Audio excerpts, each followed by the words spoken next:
வணக்கம், இது crime time. நான் பாலவேல் சக்கரவர்த்தி. பீகாரில் பிரபல நகைக்கடை ஒன்றிற்குள் புகுந்த 6 பேர் கொள்ளை கும்பல் ஒன்று ஊழியர்களை துப்பாக்கி முனையில் பிடித்து சாவகாசமாக நகைகளை மூட்டை கட்டி எடுத்துச் சென்ற பரபரப்பு சிசிடிவி காட்சிகள் வெளியாகி அதிர்ச்சியை ஏற்படுத்தியுள்ளது. 1/2 கிலோமீட்டர் தொலைவில் உள்ள காவல் நிலையத்திற்கு 30 போன் கால் செய்தும் போனை எடுக்காத போலீசார் அதன் பின்னர் தகவல் அறிந்து சாவகாசமாக வந்துள்ளனர். நடந்தது என்ன?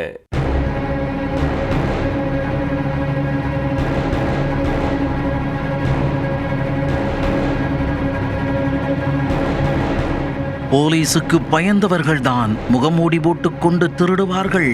நாங்கள் எல்லாம் அந்த பயத்திற்கே பயம் காட்டுபவர்கள் என முகத்தை பளிச்சென்று கேமராவின் முன் காட்டியபடி ஆளுக்கு ஒரு கைத்துப்பாக்கியுடன் நகைக்கடைக்குள் புகுந்த மர்ம நபர்கள் கொள்ளையடிக்கும் காட்சிகள்தான் இவை.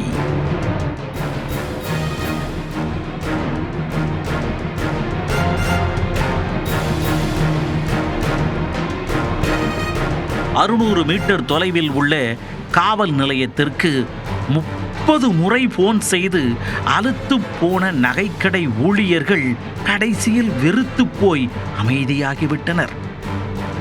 கடைசி வரை கொஞ்சம் கூட அவசரப்படாத திருடர்கள் சுமார் 1/2 மணி நேரம் கொள்ளையை சுமூகமாக அரங்கேற்றிவிட்டு கடை ஊழியர்களுக்கு டாடா பை பை என சொல்லிவிட்டு நிதானமாக சென்றுள்ளனர். கொள்ளை சம்பவத்தின் முழுமையான பின்னணிதான் என்ன? பீகார் மாநிலம் போஜ்பூர் மாவட்டம் கோபாலி சவுக் பகுதியில் பிரபலமான நகைக்கடை ஒன்று இயங்கி வருகிறது. மக்கள் நடமாட்டம் மிகுந்த அந்த பகுதியில் பட்ட பகலில் சுமார் 10:30 மணி அளவில் அந்த பகுதிக்கு 3 பைக்குகளில் 6 பேர் கொண்ட கும்பல் ஒன்று வந்து இறங்கியுள்ளது. கையில் துப்பாக்கி வைத்திருந்த அந்த 6 பேரும் நகைக்கடைக்குள் புகுந்து ஊழியர்களை மிரட்ட அவர்கள் அனைவரும் அதிர்ச்சியில் வெலவெலத்து போயினர். கொள்ளையர்களை பார்த்து மிரண்டு போன பெண் ஊழியர்கள் சிலர் கண்ணாடி டேபிளில் வைத்திருந்த நகைகளை எல்லாம் வேக வேகமாக எடுத்து டேபிளுக்கு அடியில் பத்திரப்படுத்தினர். அதற்குள் கொள்ளை கும்பல் துப்பாக்கி முனையில் அவர்கள் அனைவரையும் சிறைபிடித்தது.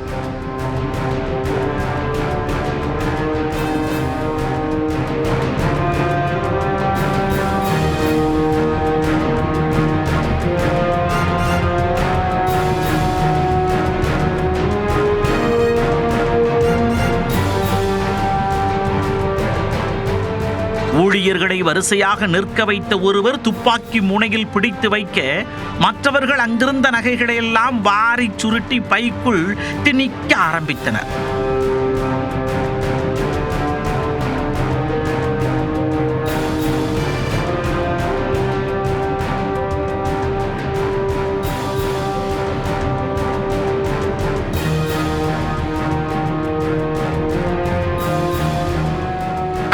இருந்த ஒவ்வொரு கண்ணாடியாக உடைத்தவர்கள் தங்கம் வைரம் என கண்ணில் பட்டதெல்லாம் எடுத்து பையுக்குள் திணித்தனர்.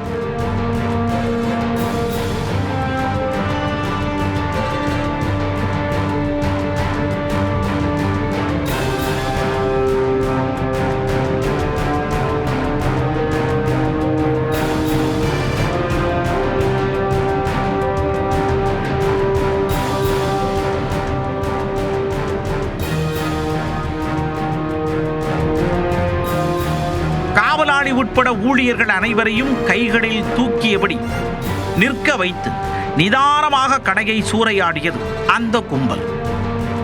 இதற்கிடையே கடைக்குள் என்ன நடக்கிறது என்பது தெரியாமல் வெளியே சென்றிருந்த கடை ஊழியர் ஒருவர் உள்ளே வர அவரை லவக்கென பிடித்த கொள்ளை கும்பல் சரமாரியாக வெளுத்து வாங்கி வரிசையில் உட்கார வைத்தது.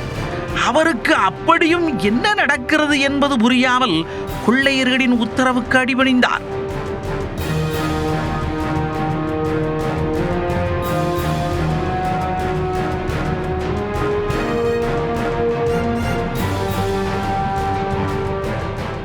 இதற்கிடையே கடை ஊழியர்கள் சிலர் கொள்ளை கும்பலுக்கு தெரியாமல் சுமார் 600 மீட்டர் தொலைவில் உள்ள காவல் நிலையத்திற்கு போன் செய்துள்ளனர். ஆனால் அந்த காவல் நிலையத்தில் வழக்கம் போல யாரும் போனை எடுக்கவில்லை என தெரிகிறது. சுமார் 30 முறை போன் செய்த பின் யாரோ ஒருவர் போனை எடுத்திருக்கிறார். 30 நிமிடத்தில் வந்து விடுகிறோம், காவலையே படாதீர்கள் என உறுதியளித்திருக்கிறார் அந்த நபர். நடந்து வந்தால் கூட 10 நிமிடத்தில் வந்து விடலாம், எதற்காக ஐயா 30 நிமிடம் என கேட்பதற்குள் அந்த நபர் போனை வைத்து விட்டார். அதன் பின் கொள்ளை கும்பல் சாவகாசமாக நகைகளை மூட்டை கட்டி கொண்டு சுமார் 30 நிமிடங்களுக்கு பிறகு தாங்கள் வந்த பைக்குகளில் ஏறி தப்பித்து சென்றுள்ளனர். அதற்குள் இந்த தகவல் உயர் போலீஸ் அதிகாரிகளுக்கு தெரிய வர துப்பாக்கி ஏந்திய போலீஸ் குழு கொள்ளையர்களை பிடிக்க விரைந்தது. கொள்ளையர்கள் டோரிகஞ்ச் நோக்கி தப்பிச் செல்வதாக தகவல் கிடைத்த நிலையில் விரைந்து சென்ற போலீசார் அவர்களை வழிமறித்து துப்பாக்கிச் சூடு நடத்தியுள்ளனர். ஒரு பைக்கில் சென்ற 2 கொள்ளையர்களுக்கு கால் மற்றும் பின்பகுதியில் துப்பாக்கி குண்டு சர்ரென பாய்ந்தது. அவர்கள் பைக்குடன் சரிந்து விழ அவர்களை சுற்றி வளைத்து பிடித்த போலீசார் அவர்கள் வைத்திருந்த பைக்குகளையும் கைப்பற்றினர். தப்பியோடிய 4 கொள்ளையர்களை பிடிக்க போலீசார் தேடுதல் வேட்டையை தீவிரப்படுத்தியுள்ளனர். இதனிடையே துப்பாக்கி குண்டு பாய்ந்த கொள்ளையர்கள் மருத்துவமனைக்கு கொண்டு செல்லப்பட்டு அவர்களுக்கு சிகிச்சை அளிக்கப்பட்டது. கொள்ளை குறித்து நகைக்கடை மேலாளர் தெரிவிக்கையில் ஒட்டுமொத்த கடையையும் கும்பல் துடைத்து எடுத்துச் சென்று விட்டதாகவும் அவற்றின் மதிப்பு சுமார் 25 கோடி இருக்கும் என தெரிவித்துள்ளார். பட்டப்பகலில் பீகாரில் துப்பாக்கி முனையில் அரங்கேறிய இந்த கொள்ளை சம்பவம் அப்பகுதி வியாபாரிகளை அதிர்ச்சியில் உறைய வைத்துள்ளது.